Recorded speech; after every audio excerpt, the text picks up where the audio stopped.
In May 2018, a security researcher at Carnegie Mellon named Robert Xiao was poking around a demo page. Nothing dramatic, just a free tool on a company website, the kind that lets you try a product before you buy it.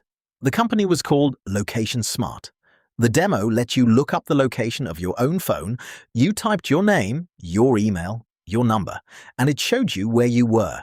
Xiao found a flaw in it. And that flaw meant the tool could be used to reveal the real-time location of almost any phone in the United States. AT&T, Sprint, T-Mobile, Verizon, without that person knowing anything about it.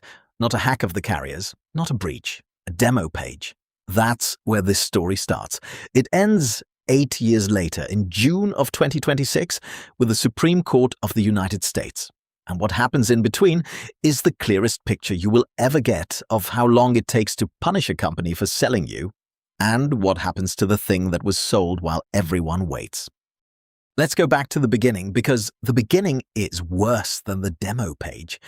Earlier that same month, reporting revealed a company called Securus Technologies. Securus makes its money from phone calls in prisons, but it also sold something else. A tool that let law enforcement look up the location of a mobile phone. Securus obtained that tracking information through Location Smart, which in turn had agreements with most US carriers. So the chain ran carrier to aggregator to Securus to a cop with a login. And here's the part that matters. The effect was that it bypassed the need for a warrant entirely. Any individual officer needed spending authority from their department and a laptop. Securus disputes the framing. The company said it was authorized to provide approximate mobile phone location to law enforcement and correctional officials based on either consent or lawful process, such as a search warrant, that it required customers to obtain all legal approvals, and that the tool had been used to find missing children and adults with dementia. Years later, it added that the system had safeguards, but that it also relied on the integrity of law enforcement to use it ethically. Relied on integrity. Hold on to that phrase, because we know what happened when that reliance was tested. A former Missouri sheriff, Corey Hutchison, used location data sold by AT&T through Location Smart to Securus to track a county judge and 5 state highway patrol officers, not suspects, a judge, and 5 of his own colleagues. Then, the same month, Securus itself got hacked. A hacker took 2,800 usernames, email addresses, phone numbers, and hashed passwords belonging to authorized Securus users, most of them law enforcement officers, stretching back years. The passwords were protected with MD5, an algorithm that had been known to be insecure for a very long time.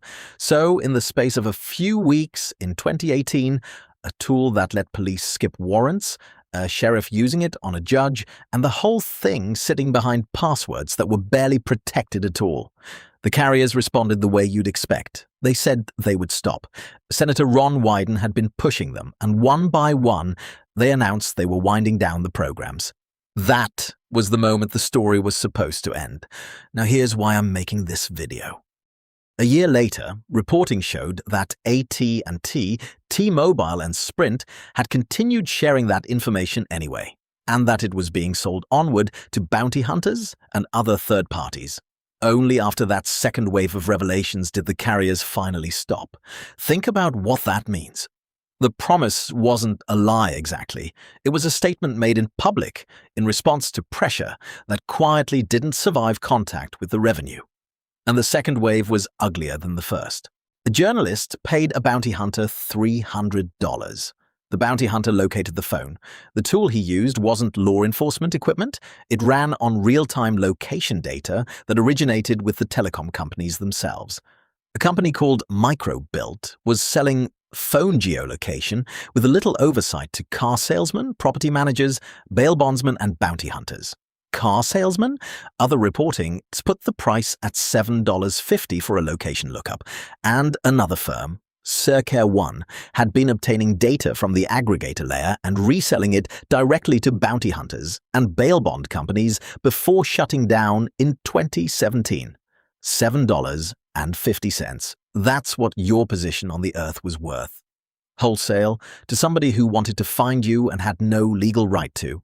The reporting described how exposed the mobile networks and the data they generate really were, open not just to law enforcement, but to ordinary citizens, stalkers, and criminals. I want to be precise about the structure here, because the structure is the whole point. The carriers didn't sell your location to a bounty hunter. They sold access to an aggregator.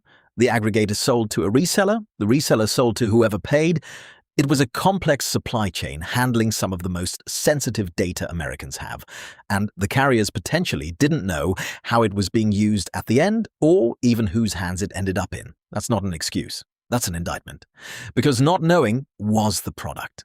Every layer between the carrier and the bounty hunter was a layer of deniability, and deniability is exactly what you buy when you sell through a middleman.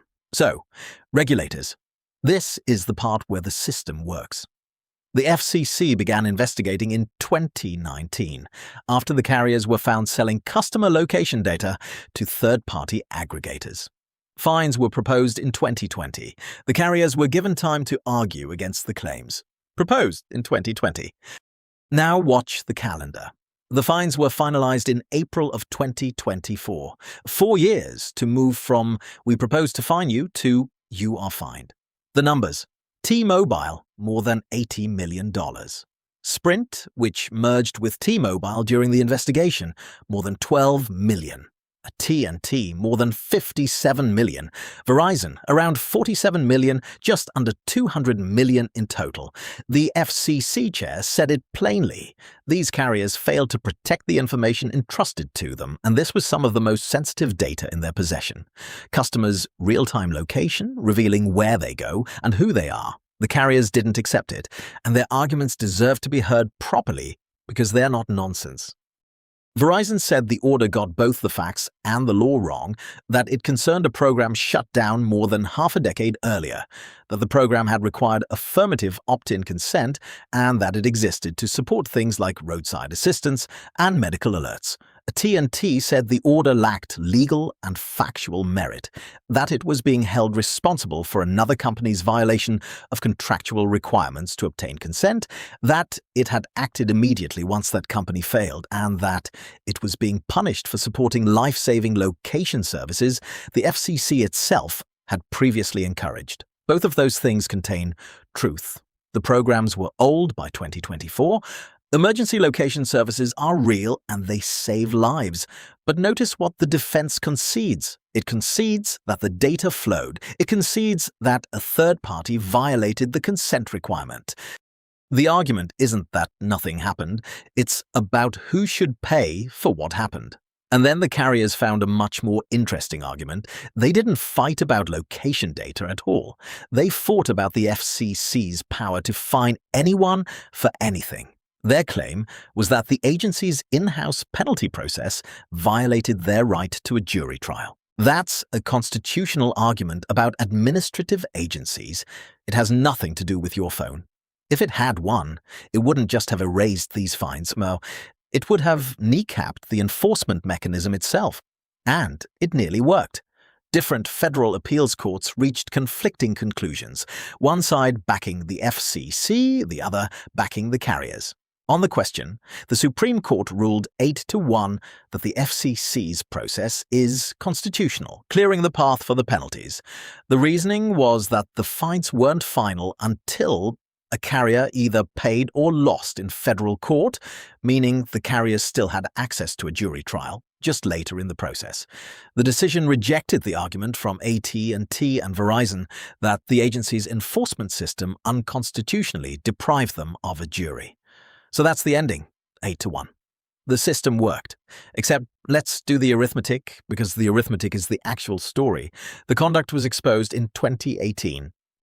The investigation opened in 2019. The fines were proposed in 2020, finalized in 2024, and confirmed in 2026.